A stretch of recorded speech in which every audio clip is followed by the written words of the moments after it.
ਸਤਿ ਸ਼੍ਰੀ ਅਕਾਲ ਜੀ। ਮੈਂ ਤੁਹਾਡਾ ਆਪਣਾ ਅਮਰੀਕ ਸਿੰਘ ਮਹਿਰਾਜ, ਸੂਬਾ ਪ੍ਰੈਸ ਸਕੱਤਰ ਨਰੇਗਾ ਕਰਮਚਾਰੀ ਯੂਨੀਅਨ ਪੰਜਾਬ। ਅੱਜ ਇੱਕ ਤੁਹਾਡੇ ਨਾਲ ਬਹੁਤ ਹੀ ਜ਼ਰੂਰੀ ਵੀਡੀਓ ਸ਼ੇਅਰ ਕਰ ਰਹੇ ਹਾਂ। ਪੰਜਾਬ ਦੇ ਸਮੂਹ ਵਿਭਾਗਾਂ ਦੇ ਵਿੱਚ ਕੰਮ ਕਰਦੇ ਕੱਚੇ ਮੁਲਾਜ਼ਮਾਂ ਦੇ ਨਾਲ ਇਹ ਵੀਡੀਓ ਸੰਬੰਧਿਤ ਹੈ। ਸਾਰੇ ਵਿਭਾਗਾਂ ਦੇ ਕੱਚੇ ਮੁਲਾਜ਼ਮ ਅਤੇ ਹੋਰ ਸਾਰੇ ਸਾਡੇ ਜਾਗਦੀ ਜ਼ਮੀਰ ਵਾਲੇ ਸਾਥੀ ਇਸ ਵੀਡੀਓ ਨੂੰ ਵੱਧ ਤੋਂ ਵੱਧ ਗਰੁੱਪਾਂ ਦੇ ਵਿੱਚ ਸ਼ੇਅਰ ਜ਼ਰੂਰ ਕਰਿਓ। ਸਾਥੀਓ, ਪਿਛਲੇ 15-20 ਸਾਲਾਂ ਤੋਂ ਅਸੀਂ ਵੱਖ-ਵੱਖ ਵਿਭਾਗਾਂ ਦੇ ਵਿੱਚ ਕੱਚੀਆਂ ਅਸਾਮੀਆਂ 'ਤੇ ਕੰਮ ਕਰਦੇ ਆ ਰਹੇ ਹਾਂ। ਵੱਖ-ਵੱਖ ਵਿਭਾਗਾਂ ਨੂੰ ਅਸੀਂ ਆਪਣੀ ਜ਼ਿੰਮੇਵਾਰੀ ਦੇ ਨਾਲ ਚਲਾ ਰਹੇ ਹਾਂ। ਅੱਜ ਕਿਸੇ ਵੀ ਵਿਭਾਗ ਦੇ ਵਿੱਚ ਤੁਸੀਂ ਚਲੇ ਜਾਓ, ਤੁਹਾਨੂੰ ਰੈਗੂਲਰ ਮੁਲਾਜ਼ਮ ਬਹੁਤ ਘੱਟ ਮਿਲਣਗੇ। ਹਰ ਇੱਕ ਸੀਟ 'ਤੇ ਤੁਹਾਨੂੰ ਠੇਕੇ ਵਾਲੇ ਮੁਲਾਜ਼ਮ ਮਿਲਣਗੇ। ਕਿਸੇ ਵੀ ਦਫ਼ਤਰ ਦੇ ਵਿੱਚ, ਕਿਸੇ ਵੀ ਬੋਰਡ ਦੇ ਵਿੱਚ, ਕਾਰਪੋਰੇਸ਼ਨ ਦੇ ਵਿੱਚ ਚਲੇ ਜਾਓ ਤਾਂ ਅੱਜ ਜਿਹੜੇ ਹਾਲਾਤ ਬਣ ਚੁੱਕੇ ਨੇ, ਕਿਉਂਕਿ 15-20 ਸਾਲ ਜ਼ਿੰਦਗੀ ਦਾ ਬਹੁਤ ਅਹਿਮ ਸਮਾਂ ਹੁੰਦਾ। ਜ਼ਿੰਦਗੀ ਦਾ ਸਭ ਤੋਂ ਕੀਮਤੀ ਸਮਾਂ ਅਸੀਂ ਵੱਖ-ਵੱਖ ਵਿਭਾਗਾਂ ਦੇ ਵਿੱਚ ਜਿਹੜਾ ਕੱਚੀਆਂ ਅਸਾਮੀਆਂ ਦੇ ਉੱਤੇ ਸਮਰਪਿਤ ਕੀਤਾ ਵਿਭਾਗਾਂ ਨੂੰ।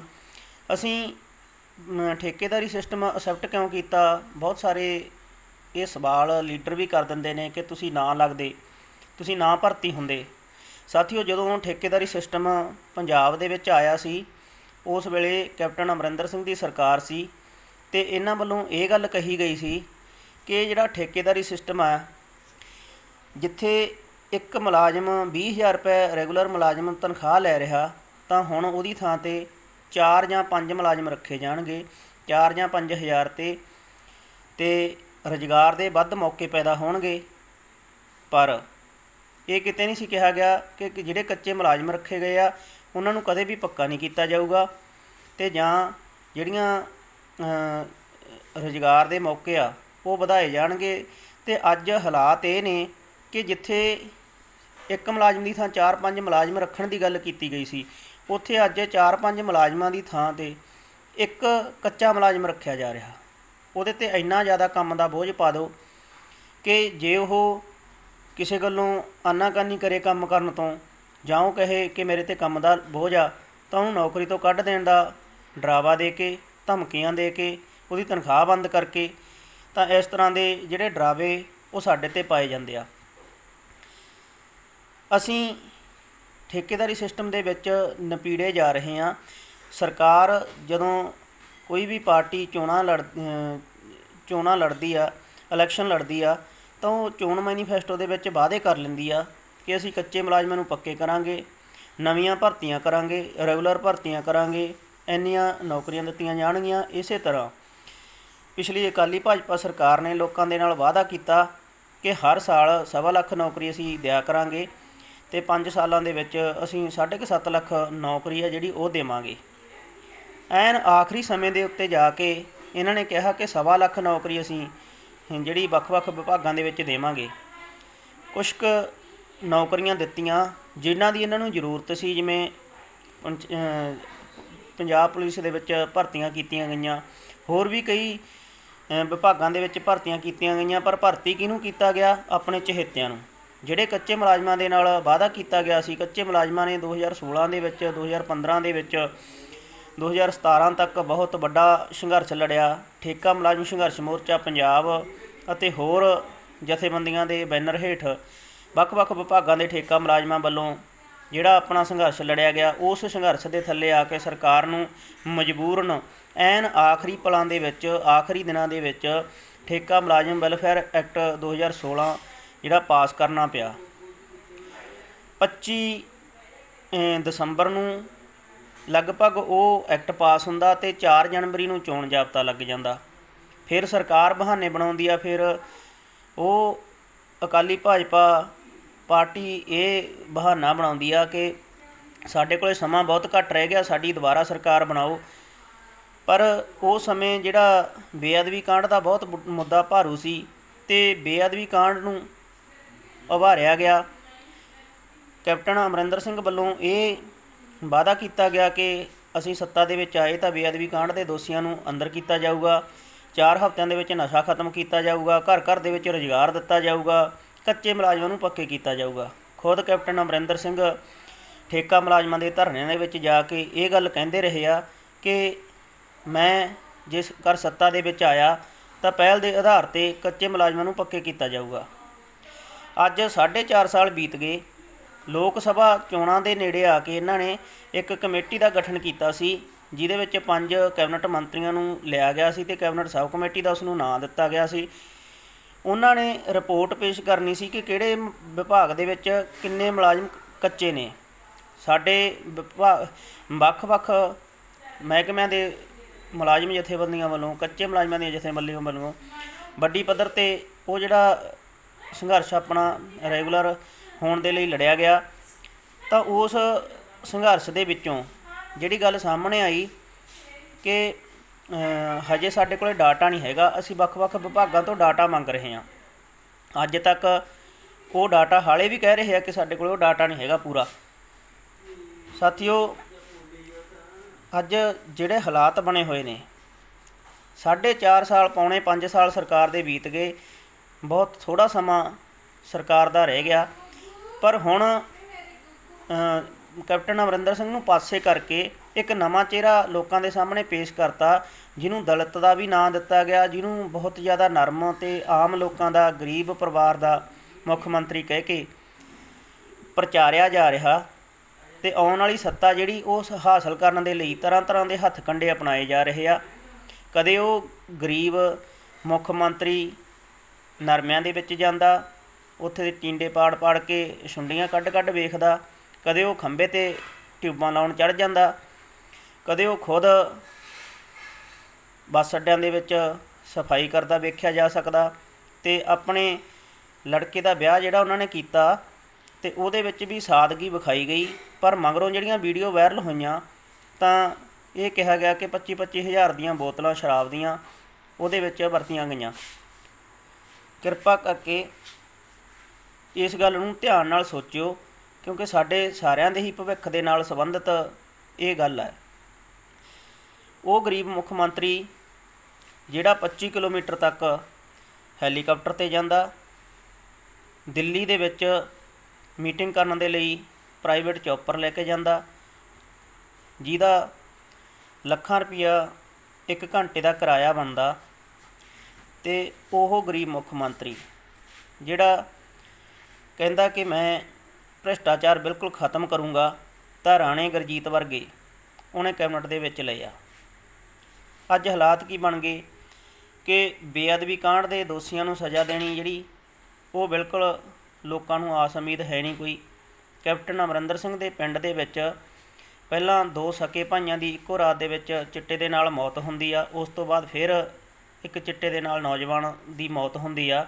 ਤਾਂ ਉਹਦੀ ਲਾਸ਼ ਕੈਪਟਨ ਅਮਰਿੰਦਰ ਸਿੰਘ ਦੇ ਪਿੰਡ ਦੇ ਬੱਸ ਅੱਡੇ 'ਤੇ ਰੱਖ ਕੇ 2 ਦਿਨ ਧਰਨਾ ਲਾਇਆ ਜਾਂਦਾ, ਅਤੇ ਅਖੀਰ ਦੇ ਵਿੱਚ ਜਿਹੜੇ ਪ੍ਰਸ਼ਾਸਨਿਕ ਅਧਿਕਾਰੀ ਆਉਂਦੇ ਆ ਉਹ ਕਹਿ ਰਹੇ ਆ ਕਿ ਤੁਸੀਂ ਸਾਨੂੰ ਮੰਗ ਦੱਸੋ ਕੀ ਆ।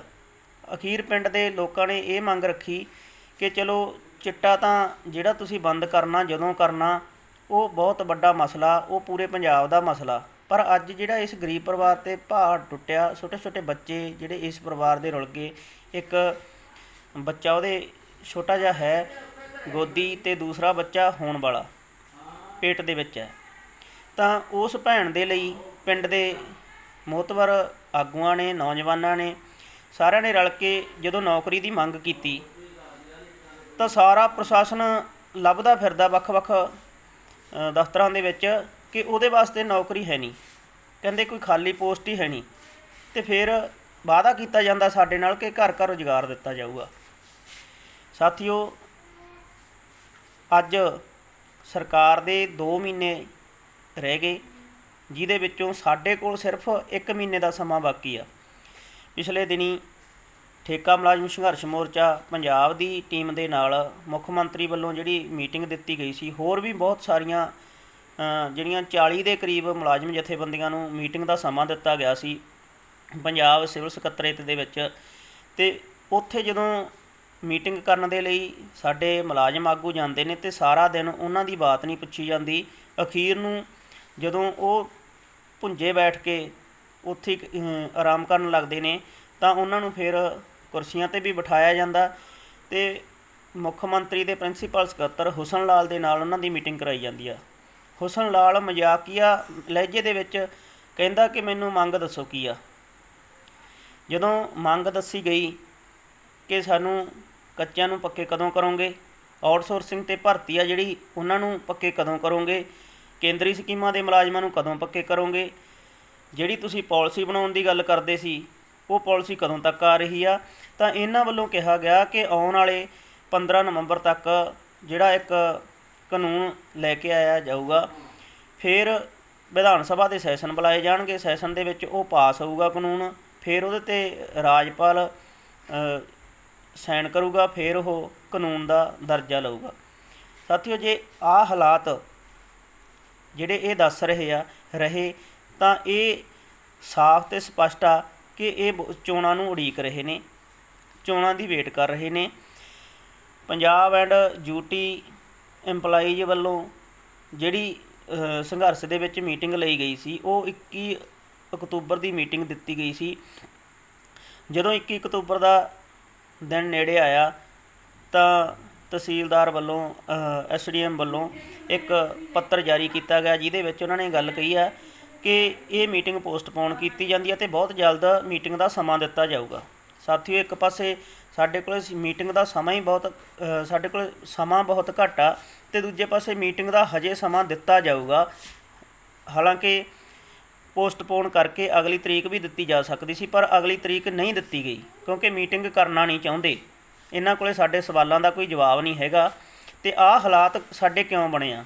ਇਹ ਹਾਲਾਤ ਜਿਹੜੀ ਵੀਡੀਓ ਦਾ ਸਾਰ ਆ, ਜਿਹੜਾ ਮੁੱਖ ਮਕਸਦ ਸਾਡਾ ਵੀਡੀਓ ਬਣਾਉਣ ਦਾ ਇਹੀ ਆ ਕਿ ਜਿਹੜਾ ਅੱਜ ਹਾਲਾਤ ਕੀ ਨੇ।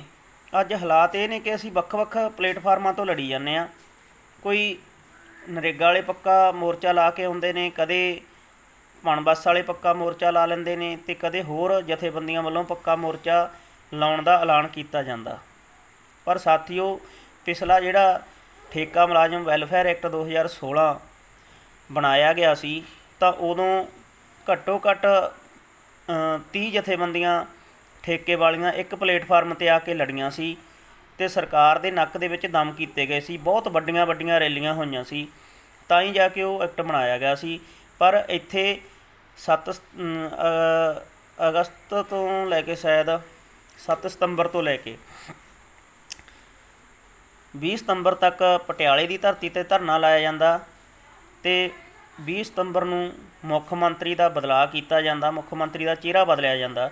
ਪਰ ਇੱਕ ਵੀ ਠੇਕਾ ਮੁਲਾਜ਼ਮਾਂ ਦੇ ਨਾਲ ਮੀਟਿੰਗ ਨਹੀਂ ਕੀਤੀ ਜਾਂਦੀ। ਪਟਿਆਲੇ ਸ਼ਹਿਰ ਦੇ ਬਾਜ਼ਾਰਾਂ ਦੇ ਵਿੱਚ, ਪਟਿਆਲੇ ਸ਼ਹਿਰ ਦੇ ਚੌਂਕਾਂ ਦੇ ਵਿੱਚ ਜਾਮ ਵੀ ਲਾਏ ਗਏ। ਪਟਿਆਲੇ ਸ਼ਹਿਰ ਦੇ ਚੌਂਕਾਂ ਬਾਜ਼ਾਰਾਂ ਦੇ ਵਿੱਚ ਰੋਸ ਮਾਰਚ ਕੀਤੇ ਗਏ, ਰਾਤ ਨੂੰ ਰੋਸ ਮਾਰਚ ਕੀਤੇ ਗਏ, ਪਰ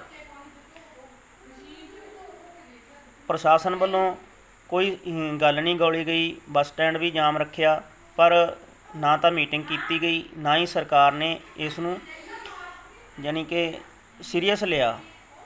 ਉਸ ਤੋਂ ਬਾਅਦ ਜਦੋਂ ਮੁੱਖ ਮੰਤਰੀ ਦਾ ਚਿਹਰਾ ਬਦਲਿਆ ਜਾਂਦਾ ਤਾਂ 25 ਸਤੰਬਰ ਤੋਂ ਲੈ ਕੇ ਅੱਜ ਤੱਕ ਠੇਕਾ ਮੁਲਾਜ਼ਮ ਸੰਘਰਸ਼ ਮੋਰਚਾ ਪੰਜਾਬ ਦੇ ਬੈਨਰ ਹੇਠ ਮੋਰਿੰਡਾ ਦੇ ਵਿੱਚ ਜਿਹੜਾ ਪੱਕਾ ਮੋਰਚਾ ਚੱਲ ਰਿਹਾ ਅਤੇ ਉੱਥੇ ਵੀ ਦਿਨ ਰਾਤ ਦੇ ਜਿਹੜੇ ਐਕਸ਼ਨ ਕੀਤੇ ਜਾ ਰਹੇ ਨੇ। ਹਾਈਵੇ ਵੀ ਜਾਮ ਕੀਤਾ ਗਿਆ, ਸ਼ਹਿਰ ਦੇ ਵਿੱਚ ਵੀ ਜਾਮ ਕੀਤਾ ਗਿਆ, ਸ਼ਹਿਰ ਦੇ ਵਿੱਚ ਰੋਸ ਮਾਰਚ ਵੀ ਕੀਤੇ ਗਏ।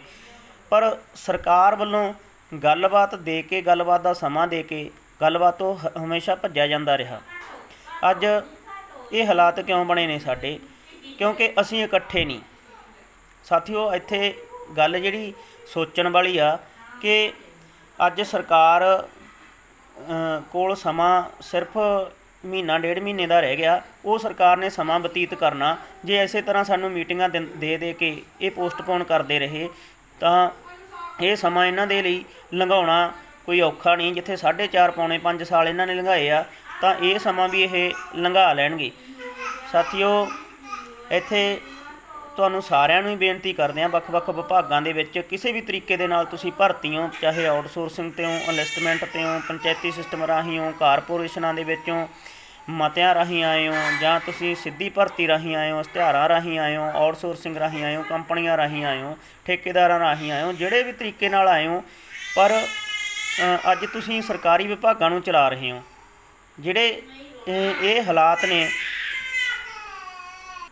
ਤੁਸੀਂ ਵੱਖ-ਵੱਖ ਵਿਭਾਗਾਂ ਨੂੰ ਚਲਾ ਰਹੇ ਹੋ ਅਤੇ ਇਹ ਸਰਕਾਰ ਦੀ ਮਰਜ਼ੀ ਸੀ। ਸਰਕਾਰ ਨੇ ਤੁਹਾਨੂੰ ਰੱਖਿਆ, ਤੁਸੀਂ ਸਰਕਾਰ ਦਾ ਕੰਮ ਕਰ ਰਹੇ ਹੋ, ਸਰਕਾਰੀ ਮਹਿਕਮੇ ਦਾ ਕੰਮ ਕਰ ਰਹੇ ਹੋ, ਸਰਕਾਰੀ ਪੋਸਟ ਦੇ ਉੱਤੇ ਕੰਮ ਕਰ ਰਹੇ ਹੋ। ਇਹ ਸਰਕਾਰ ਦੀ ਮਰਜ਼ੀ ਆ ਕਿ ਉਹਨੇ ਤੁਹਾਨੂੰ ਠੇਕੇਦਾਰੀ ਸਿਸਟਮ ਦੇ ਰਾਹੀਂ ਰੱਖਣਾ ਸੀ ਜਾਂ ਆਊਟਸੋਰਸਿੰਗ ਰਾਹੀਂ ਰੱਖਣਾ ਸੀ ਜਾਂ ਕਿਸੇ ਹੋਰ ਤਰੀਕੇ ਦੇ ਨਾਲ ਰੱਖਣਾ ਸੀ। ਉਹਨੂੰ ਨਾ ਕੋਈ ਵੀ ਦਿੱਤਾ ਗਿਆ ਹੋਵੇ, ਪਰ ਤੁਸੀਂ ਕੱਚੇ ਮੁਲਾਜ਼ਮ ਹੋ ਅਤੇ ਤੁਸੀਂ ਸਰਕਾਰੀ ਮਹਿਕਮੇ ਨੂੰ ਚਲਾ ਰਹੇ ਹੋ। ਅਤੇ ਫਿਰ ਜੇ ਅੱਜ ਅਕਾਲੀ ਭਾਜਪਾ ਸਰਕਾਰ ਵੱਲੋਂ ਬਸਪਾ ਦੇ ਨਾਲ ਗੱਠਜੋੜ ਕੀਤਾ ਜਾਂਦਾ, ਉਹੀ ਬਹੁਜਨ ਸਮਾਜ ਪਾਰਟੀ ਜਿਹੜੀ ਯੂਪੀ ਦੇ ਵਿੱਚ ਭਾਜਪਾ ਦੇ ਨਾਲ ਗੱਠਜੋੜ ਕਰਦੀ ਆ, ਰਾਜਸਥਾਨ ਦੇ ਵਿੱਚ ਕਾਂਗਰਸ ਦੇ ਨਾਲ ਗੱਠਜੋੜ ਕਰਦੀ ਆ ਅਤੇ ਇੱਥੇ ਪੰਜਾਬ ਦੇ ਵਿੱਚ ਅਕਾਲੀ ਭਾਜਪਾ ਦੇ ਨਾਲ ਗੱਠਜੋੜ ਕਰਦੀ ਆ। ਜੇ ਇਹ ਵੱਖੋ ਵੱਖਰੀਆਂ ਵਿਚਾਰਧਾਰਾ ਵਾਲੀਆਂ ਪਾਰਟੀਆਂ ਇੱਕ ਹੋ ਸਕਦੀਆਂ ਨੇ ਅਤੇ ਫਿਰ ਵੱਖੋ ਵੱਖਰੇ ਵਿਭਾਗਾਂ ਦੀਆਂ ਜਥੇਬੰਦੀਆਂ ਜਿਹੜੀਆਂ ਵੱਖੋ ਵੱਖਰੇ ਪਲੇਟਫਾਰਮਾਂ ਤੋਂ ਲੜ ਰਹੀਆਂ ਨੇ, ਤਾਂ ਉਹ ਇੱਕ ਕਿਉਂ ਨਹੀਂ ਹੋ ਸਕਦੀਆਂ? ਇਹ ਅੱਜ ਸੋਚਣ ਵਾਲੀ ਗੱਲ ਆ ਸਾਥੀਓ। ਤੁਹਾਡੇ ਕੋਲ ਸਮਾਂ ਸਾਰਾ 20-25 ਦਿਨਾਂ ਦਾ ਬਾਕੀ ਰਹਿ ਗਿਆ। ਇਸ ਕਰਕੇ ਵੀ ਸਾਰੇ ਜਿੰਨੇ ਤੁਸੀਂ ਵੱਖ-ਵੱਖ ਵਿਭਾਗਾਂ ਦੇ ਵਿੱਚ ਕੰਮ ਕਰਦੇ ਹੋ, ਜਿਹੜੀ ਵੀ ਜਥੇਬੰਦੀ ਦੇ ਵਿੱਚ ਤੁਸੀਂ ਕੰਮ ਕਰਦੇ ਹੋ, ਚਾਹੇ ਤੁਸੀਂ ਕਿਸੇ ਵੀ ਗਰੁੱਪ ਦੇ ਨਾਲ ਜੁੜੇ ਹੋਏ ਹੋ, ਅਤੇ ਸਾਰਿਆਂ ਨੂੰ ਬੇਨਤੀ ਆ ਵੀ 23 ਅਕਤੂਬਰ ਨੂੰ ਮੋਰਿੰਡਾ ਸ਼ਹਿਰ ਦੇ ਵਿੱਚ ਬਹੁਤ ਵੱਡੀ ਠੇਕਾ ਮੁਲਾਜ਼ਮਾਂ ਵੱਲੋਂ ਰੈਲੀ ਕੀਤੀ ਜਾ ਰਹੀ ਆ। ਠੇਕਾ ਮੁਲਾਜ਼ਮ ਸੰਘਰਸ਼ ਮੋਰਚਾ ਪੰਜਾਬ ਦੇ ਬੈਨਰ ਹੇਠ ਰੈਲੀ ਕੀਤੀ ਜਾ ਰਹੀ ਆ। ਉਸ ਰੈਲੀ ਦੇ ਵਿੱਚ ਕਿਸਾਨ ਜਥੇਬੰਦੀਆਂ, ਰੈਗੂਲਰ ਮੁਲਾਜ਼ਮ ਜਥੇਬੰਦੀਆਂ, ਵਿਦਿਆਰਥੀ ਜਥੇਬੰਦੀਆਂ, ਮਜ਼ਦੂਰ ਜਥੇਬੰਦੀਆਂ ਸਾਰੀਆਂ ਹੀ ਉਹਦੇ 'ਚ ਸਹਿਯੋਗ ਕਰ ਰਹੀਆਂ ਨੇ। ਅਤੇ ਫਿਰ ਜਦੋਂ ਭਰਾਤਰੀ ਜਥੇਬੰਦੀਆਂ ਸਹਿਯੋਗ ਕਰ ਰਹੀਆਂ ਨੇ, ਤਾਂ ਫਿਰ ਵੱਖ-ਵੱਖ ਵਿਭਾਗਾਂ ਦੀਆਂ ਜਿਹੜੀਆਂ ਕੱਚੇ ਮੁਲਾਜ਼ਮਾਂ ਦੀਆਂ ਜਥੇਬੰਦੀਆਂ ਨੇ, ਉਹ ਕਿਉਂ ਬਾਹਰ ਫਿਰਦੀਆਂ ਨੇ? ਸੋ ਸਾਰਿਆਂ ਨੂੰ ਅਸੀਂ ਠੇਕਾ ਮੁਲਾਜ਼ਮ ਸੰਘਰਸ਼ ਮੋਰਚਾ ਪੰਜਾਬ ਵੱਲੋਂ ਦੋਵੇਂ ਹੱਥ ਜੋੜ ਕੇ ਬੇਨਤੀ ਕਰਦੇ ਹਾਂ ਵੀ ਆਹ ਸਮਾਂ ਜੇ ਆਪਾਂ ਗਵਾ ਲਿਆ ਤਾਂ ਸਾਨੂੰ ਕੱਚਿਆਂ ਨੂੰ ਹੀ ਰਿਟਾਇਰ ਹੋਣਾ ਪਊਗਾ, ਕਿਉਂਕਿ ਅਗਲੇ 5 ਸਾਲ ਫਿਰ ਸਾਡੀ ਕਿਸੇ ਨੇ ਗੱਲ ਨਹੀਂ ਸੁਣਨੀ। ਅਤੇ ਸਰਕਾਰ ਤਾਂ ਇਹ ਚਾਹੁੰਦੀ ਆ, ਬਹੁਤ ਸਾਰੇ ਸਾਥੀ ਆ ਜਿਵੇਂ ਪਣ ਬੱਸ ਦੇ ਵਿੱਚ ਸਾਥੀ ਆ ਜਿਹੜੇ, ਉਹ ਜਲ ਸਪਲਾਈ ਦੇ ਵਿੱਚ ਵੀ ਸਾਥੀ ਨੇ ਜਿਹੜੇ ਕੱਚੇ ਹੀ ਰਿਟਾਇਰ ਕਰ ਦਿੱਤੇ ਗਏ ਨੇ, ਧੱਕੇ ਨਾਲ ਰਿਟਾਇਰ ਕਰ ਦਿੱਤੇ ਗਏ ਨੇ, ਨੌਕਰੀ ਤੋਂ ਕੱਢ ਦਿੱਤੇ ਗਏ ਨੇ। ਅਤੇ ਫਿਰ ਸਾਥੀ ਉਹਨਾਂ ਨੂੰ ਬਿਨਾਂ ਕੋਈ ਲਾਭ ਦਿੱਤੇ ਉਹਨਾਂ ਦੀ ਇੱਥੋਂ ਤੱਕ ਕਿ ਬਕਾਇਆ ਜਿਹੜੀ ਤਨਖਾਹ ਉਹ ਵੀ ਕਹਿੰਦੇ ਆ ਕਿ ਜਦੋਂ ਆ ਗਈ ਤਨਖਾਹ ਉਦੋਂ ਪਾ ਦਿਆਂਗੇ, ਅਤੇ ਰਿਟਾਇਰਮੈਂਟ 'ਤੇ ਉਹ ਤਨਖਾਹ ਵੀ ਨਹੀਂ ਦਿੱਤੀ ਜਾਂਦੀ। ਇਸ ਕਰਕੇ ਸਾਥੀਓ ਇਹ ਹਾਲਾਤ ਸਾਡੇ ਨਾਲ ਸਾਰਿਆਂ ਨਾਲ ਬਣਨਗੇ ਜੇ ਆਹ ਅਸੀਂ 20-25 ਦਿਨਾਂ ਦਾ ਸਮਾਂ ਜਿਹੜਾ ਉਹ ਬਚਾਇਆ ਨਾ, ਇਸ ਸਮੇਂ ਦੀ ਅਸੀਂ ਕਦਰ ਨਾ ਕਰੀ, ਤਾਂ 23 ਅਕਤੂਬਰ ਨੂੰ ਸਾਰੇ ਵੱਖ-ਵੱਖ ਵਿਭਾਗਾਂ ਦੇ ਜਿੰਨੇ ਵੀ ਤੁਸੀਂ ਮੁਲਾਜ਼ਮ ਹੋ, ਕਿਸੇ ਵੀ ਜਥੇਬੰਦੀ ਨਾਲ, ਕਿਸੇ ਵੀ ਕੈਟਾਗਰੀ ਦੇ ਨਾਲ ਸੰਬੰਧ ਰੱਖਦੇ ਹੋ, ਕਿਸੇ ਵੀ ਤਰੀਕੇ ਦੇ ਨਾਲ ਤੁਸੀਂ ਭਰਤੀ ਹੋ, ਜੇ ਤੁਸੀਂ ਕੱਚੇ ਹੋ, ਤਾਂ 23 ਅਕਤੂਬਰ ਦੀ ਰੈਲੀ ਦੇ ਵਿੱਚ ਆਪ ਮੁਹਾਰੇ ਆ ਕੇ ਪਹੁੰਚੋ। ਜੇ ਸਰਕਾਰ ਨੂੰ ਟੇਬਲ 'ਤੇ ਲੈ ਕੇ ਆਉਣਾ, ਸਰਕਾਰ ਨੂੰ ਗੱਲਬਾਤ ਦੇ ਲਈ ਮਨਾਉਣਾ ਅਤੇ ਆਪਣੀਆਂ ਜਿਹੜੀਆਂ ਮੰਗਾਂ ਉਹਨਾਂ ਦੀ ਪੂਰਤੀ ਕਰਵਾਉਣੀ ਆ, ਅਤੇ ਸਾਰੇ 23 ਤਰੀਕ ਨੂੰ ਪਹੁੰਚੋ। ਜੇ ਤੁਸੀਂ ਨਹੀਂ ਪਹੁੰਚਦੇ, ਜੇ ਤੁਸੀਂ ਇਹ ਦੇਖੀ ਗਏ ਕਿ ਉਹ ਤਾਂ ਫਲਾਣਾ ਗਰੁੱਪ ਆ, ਅਸੀਂ ਉਹਨਾਂ ਦੇ ਨਾਲ ਨਹੀਂ ਜਾਣਾ, ਅਸੀਂ ਫਲਾਣੇ ਗਰੁੱਪ ਦੇ ਨਾਲ ਨਹੀਂ ਜਾਣਾ, ਤਾਂ ਸਰਕਾਰ ਤਾਂ ਇਹ ਚਾਹੁੰਦੀ ਆ, ਅਤੇ ਸਰਕਾਰ ਨੇ ਜਿੱਥੇ 4.5 ਸਾਲ ਬਤੀਤ ਕਰ ਲਏ, ਤਾਂ ਉੱਥੇ ਉਹਨਾਂ ਨੂੰ ਆਹ 20-25 ਦਿਨ ਦਾ ਸਮਾਂ ਬਤੀਤ ਕਰਨਾ ਕੋਈ ਮੁਸ਼ਕਿਲ ਨਹੀਂ। ਜੇ ਚਾਹੁੰਦੇ ਹੋ ਕਿ ਸਰਕਾਰ ਗੱਲਬਾਤ ਲਈ ਆਵੇ, ਸਾਡੀਆਂ ਮੰਗਾਂ ਦੀ ਪੂਰਤੀ ਕਰੇ, ਤਾਂ ਸਾਰੇ ਸਾਥੀ ਸਾਰੇ ਮਨਾਂ ਦੇ ਵਿੱਚੋਂ ਭੇਦ ਮਿਟਾ ਕੇ ਬਾਅਦ 'ਚ ਲੜ ਲਾਂਗੇ ਆਪਾਂ, ਬਾਅਦ 'ਚ ਆਪਣੇ ਗੁੱਸੇ ਗਿਲੇ ਕੱਢ ਲਾਂਗੇ, ਬਾਅਦ 'ਚ ਅਸੀਂ ਇੱਕ ਦੂਜੇ ਨੂੰ ਇਤਰਾਜ਼ ਵਿਖਾ ਲਾਂਗੇ, ਬਾਅਦ 'ਚ ਰੋਸੇ ਗਿਲੇ ਜਿਹੜੇ ਜਿੰਨੇ ਵੀ ਸਾਡੇ ਮਨਾਂ ਦੇ ਵਿੱਚ ਹੈਗੇ ਆ ਉਹ ਅਸੀਂ ਬਾਅਦ 'ਚ ਹਿਸਾਬ ਕਿਤਾਬ ਆਪਣੇ ਕਰ ਲਾਂਗੇ। ਅਤੇ ਹੁਣ ਸਾਰੇ ਸਾਥੀਆਂ ਨੂੰ ਬੇਨਤੀ ਆ, ਸਾਰੇ ਜਿੰਨੇ ਵੀ ਪੰਜਾਬ ਦੇ ਕਿਸੇ ਵੀ ਮਹਿਕਮੇ ਦੇ ਵਿੱਚ ਕੱਚੇ ਮੁਲਾਜ਼ਮ ਨੇ, ਵੀ ਆਪ ਮੁਹਾਰੇ ਪਹੁੰਚੋ। ਕਿਸੇ ਦੇ ਸੱਦੇ 'ਤੇ, ਕਿਸੇ ਦੇ ਟੈਲੀਫੋਨ ਦੀ ਵੇਟ ਨਾ ਕਰੋ, ਕਿਸੇ ਦੇ ਦੂਸਰੇ ਵੱਲ ਨਾ ਵੇਖੋ ਕਿ ਉਹ ਨਹੀਂ ਜਾ ਰਿਹਾ ਮੈਂ ਕਿਉਂ ਜਾਵਾਂ। ਸਾਰੇ ਜਿੰਨੇ ਵੀ ਵੀਰ ਆ, ਜਿੰਨੀਆਂ ਵੀ ਭੈਣਾਂ ਨੇ, ਸਾਰਿਆਂ ਨੂੰ ਬੇਨਤੀ ਆ ਵੀ ਤੁਸੀਂ ਵੱਧ ਤੋਂ ਵੱਧ ਗਿਣਤੀ ਦੇ ਵਿੱਚ ਉੱਥੇ ਪਹੁੰਚੋ। ਸੋ ਸਾਰਿਆਂ ਦਾ ਧੰਨਵਾਦ। ਇਸ ਵੀਡੀਓ ਨੂੰ ਜਿੰਨੀ ਵੀ ਤੁਸੀਂ ਸ਼ੇਅਰ ਕਰ ਸਕਦੇ ਹੋ, ਵੱਧ ਤੋਂ ਵੱਧ ਗਰੁੱਪਾਂ ਦੇ ਵਿੱਚ ਸ਼ੇਅਰ ਕਰਿਓ, ਵੱਧ ਤੋਂ ਵੱਧ ਸਾਥੀਆਂ ਦੇ ਨਾਲ ਸ਼ੇਅਰ ਕਰਿਓ, ਅਤੇ ਇਸ ਵੀਡੀਓ ਨੂੰ ਹਰ ਇੱਕ ਠੇਕਾ ਮੁਲਾਜ਼ਮ ਤੱਕ ਪਹੁੰਚਦੀ ਕਰਿਓ। ਸਾਰਿਆਂ ਦਾ ਬਹੁਤ ਬਹੁਤ ਧੰਨਵਾਦ।